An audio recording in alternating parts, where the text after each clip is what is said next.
Internal combustion engines. That's the topic of unit 2. Clear. What is the engine? It is a device which converts one form of energy into the other form of energy. Anything can be called as energy engine which produce work.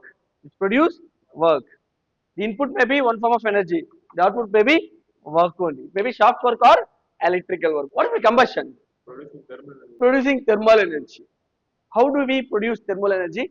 By burning some fuel. What are the three major components are required for the combustion? Air, air, air is oxygen, not air. Okay, oxygen, fuel, igniter, igniter. These three components are very very important. What is meant by internal? Inside a closed chamber takes place. That's why we call internal combustion engine. It means we have a closed chamber. In that combustion takes place so that that engine, that device produce work output. That's what we call internal combustion engine. Now you can see here. What is the difference between engine and heat engine? Engine is a device which converts one form of energy to the another form.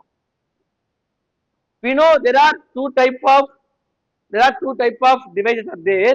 One is work consuming devices, the other one work producing devices. Engine is a work producing device.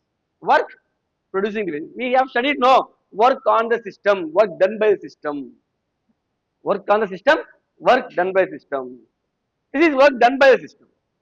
Compressor, work on the system. Compressor consume energy. This produce energy. What is meant by heat engine? Which convert thermal energy into the mechanical energy used for work output. That's called heat engine.